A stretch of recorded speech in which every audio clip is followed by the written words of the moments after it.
dia, boa tarde, boa noite. Seja bem-vindo ao nosso podcast Medicina do Conhecimento. Aqui você pode compartilhar ciência e informação a qualquer momento e em todo lugar. Eu sou Pablo Guzmán, o anestesiador.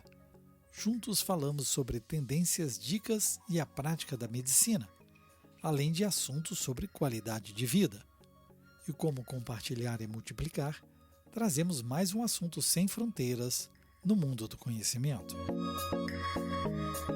O Euroanesthesia, Congresso da Sociedade Europeia de Anestesiologia e Cuidados Intensivos, é reconhecido mundialmente como um dos congressos anuais mais importantes e influentes em anestesiologia, dor, medicina perioperatória e terapia intensiva. É verdadeiramente uma plataforma internacional excepcional para aprimorarmos o conhecimento, revisarmos técnicas inovadoras, aprendermos sobre novas diretrizes e nos comunicarmos colaborando e interagindo com um grande público internacional. Com o patrocínio científico da Pfizer, grandes avanços que mudam as vidas dos pacientes.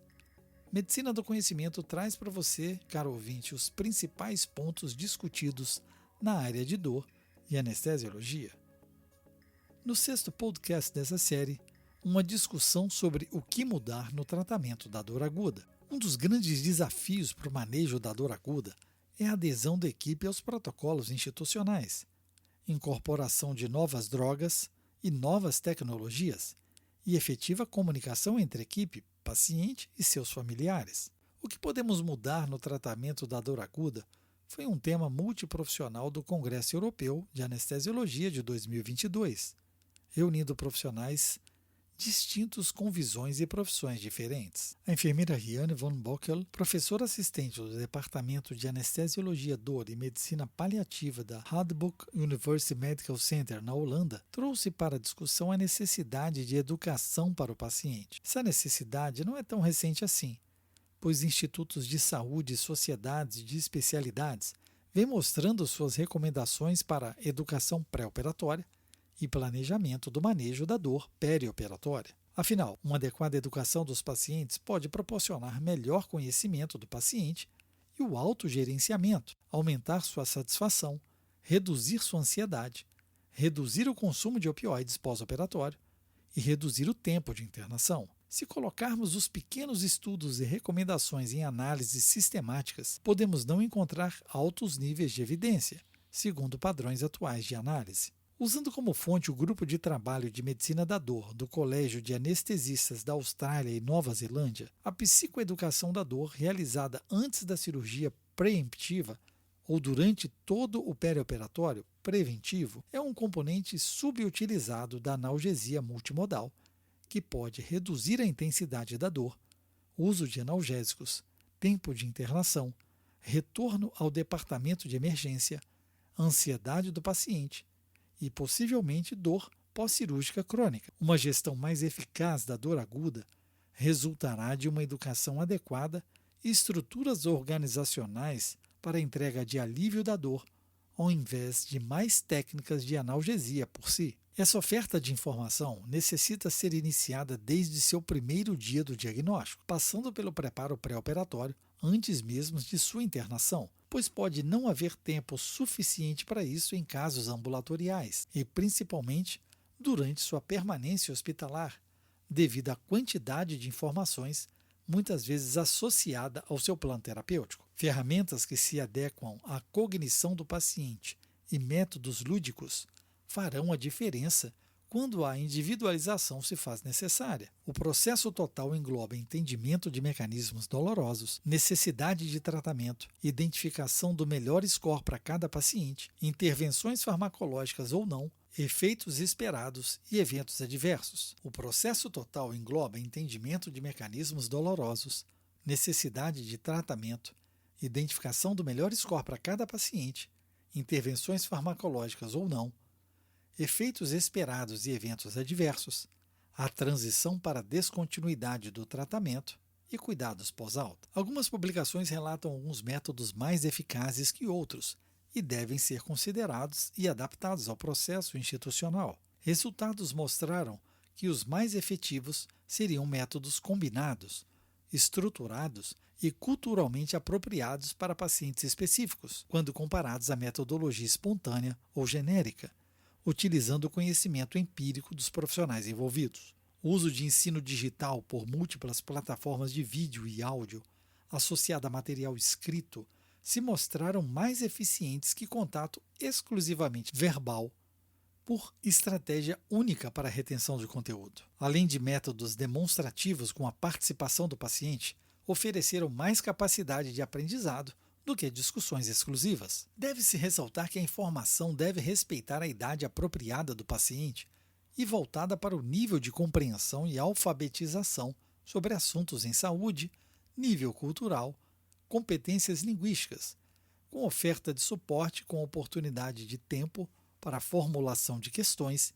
e recebimento de respostas úteis. A escolha de assuntos pertinentes como temas educacionais frente ao momento perioperatório deve respeitar também os interesses institucionais e campanhas associativas. As sociedades normalmente escolhem temas a serem divulgadas usando por base campanhas anuais e mensais a partir de um calendário da saúde. O uso de tecnologia cada vez mais agregada à rotina dos pacientes também é ferramenta sólida na difusão da informação. Um jogo de computador pode ser um método eficiente de aprendizado sobre o manejo da dor, pois tem potencial para melhorar o conhecimento e é apreciado pelos usuários, como citado por Indagotir e colaboradores do Hospital Universitário da Islândia, em trabalho publicado em maio de 2017 no Journal JMIR Serious Games. Acrescento aqui nossa experiência pessoal com o aplicativo para Android e iOS Anne, uma aventura no mundo da anestesia. Trata-se de um serious game ou jogo educativo com o objetivo de oferecer informações sobre o caminho perioperatório para anestesia pediátrica. A ideia principal é trazer o paciente como parte do time de cuidados, uma vez que sua adesão, entendimento e participação são fundamentais na melhoria do seu próprio processo de cuidar.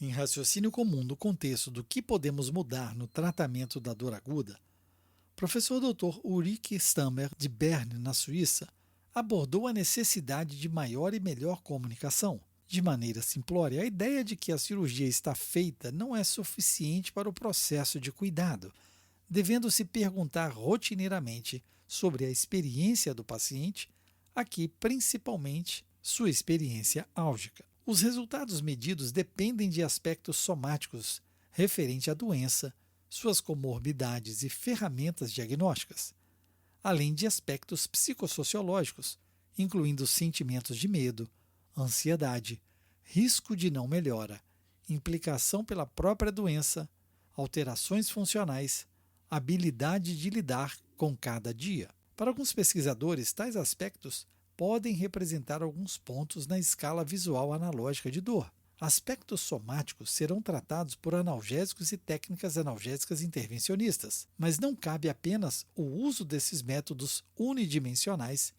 em um processo multidimensional como a dor. Quadros e sintomas depressivos prolongam o uso de opioides no pós-operatório, enquanto que, por outro lado, a sensibilidade genética de algumas populações para o uso de opioides foi associada ao aumento do risco de depressão maior.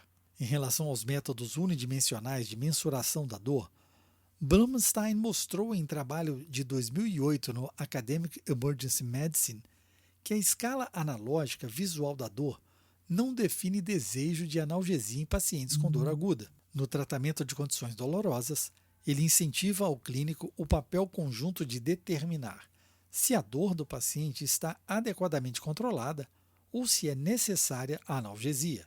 Demonstraram que a escala analógica visual de dor carece de capacidade discriminatória aceitável para ser considerada uma ferramenta exclusiva e viável para identificar pacientes que desejam medicação para dor no ambiente de emergência. Especularam então que o método mais simples e eficaz para fazer essa determinação seria simplesmente perguntar ao paciente sobre sua necessidade de medicação para dor.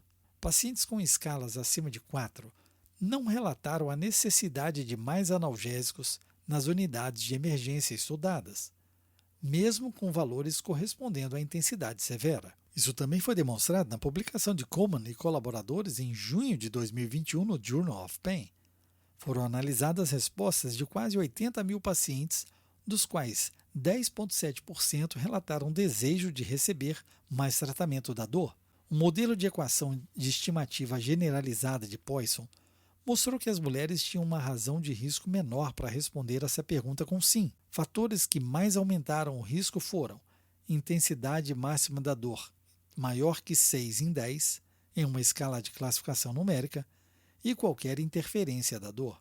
A maior redução no risco foi observada se aos pacientes fossem permitida a participação nas decisões de tratamento da dor e se sentissem que receberam informações no seu tratamento. A pequena proporção de pacientes com desejo de receber mais tratamento da dor, mesmo para altos scores de dor, abre a discussão sobre a compreensão dos médicos sobre excesso ou subtratamento da dor e questiona o uso exclusivo de scores de densidades da dor como indicador de qualidade. O papel não somente da comunicação se faz importante, mas também da forma de abordagem de seu conteúdo. Choi e colaboradores da Universidade de Adelaide, na Austrália, publicaram no British Journal of Anesthesia em maio de 2013 um estudo randomizado que correlacionou dor e conforto após cesáreas. Um estudo anterior já demonstrava que, na avaliação da dor após cesarianas, as mulheres são mais propensas a relatar dor quando perguntadas: "Você tem dor?", comparando-se com quando perguntavam às mulheres: "Você está confortável?". Quando os pacientes foram questionadas se estavam com dor após o procedimento cirúrgico, um sim seria mais provável do que se questionado como você está ou você está confortável. Com o uso da palavra dor em uma frase, pode-se levar a comunicação a funcionar como sugestão. Os autores evitaram perguntar sobre dor e conforto ao mesmo paciente, randomizando para conforto e dor, mas ainda perguntou-se sobre diferentes aspectos da experiência pós-operatória de forma padronizada. Os principais achados do estudo mostraram que, ao comparar escalas para dor e conforto, scores mais baixos de dor são encontrados para maiores scores de conforto. Publicado no Science Translation Medicine em 2011, um artigo de Ulrike Bengel e seus colaboradores do Departamento de Neurociências da Universidade de Oxford revelou o efeito da expectativa do tratamento na eficácia do uso do remifentanil. Nesse estudo, pessoas saudáveis foram expostas a um estímulo térmico doloroso e também receberam um opioide, o remifentanil.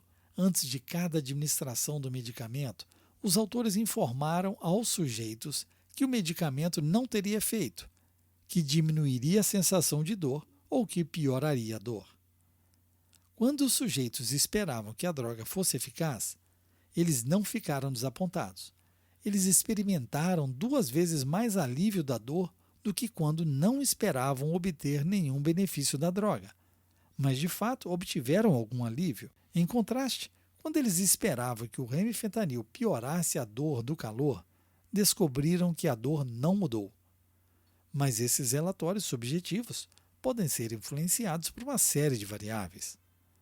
O que estava realmente acontecendo dentro do cérebro desses indivíduos para mudar suas percepções de dor de forma tão dramática? Com imagens de ressonância magnética funcional, os autores examinaram a atividade cerebral durante o experimento. A própria dor térmica causa ativação de um chamado circuito de dor, que abrange várias regiões cerebrais, incluindo o córtex somatosensorial, o córtex cingulado, a ínsula, o tálamo e o tronco cerebral. A expectativa de aumento da dor foi acompanhada por mais atividade neural no hipocampo, córtex cingulado médio e córtex pré-frontal medial, áreas do cérebro que medeiam o humor e a ansiedade, do que foi observado nessas regiões durante a expectativa de analgesia. Por outro lado, indivíduos que esperavam que a droga atenuasse sua dor apresentaram aumentos no córtex cingulado anterior e no estriado, sinais de que mecanismos descendentes de inibição da dor estavam associados. Estas pistas sobre como nossas crenças podem afetar a maneira como vivenciamos o tratamento médico para a dor podem melhorar a prática da medicina.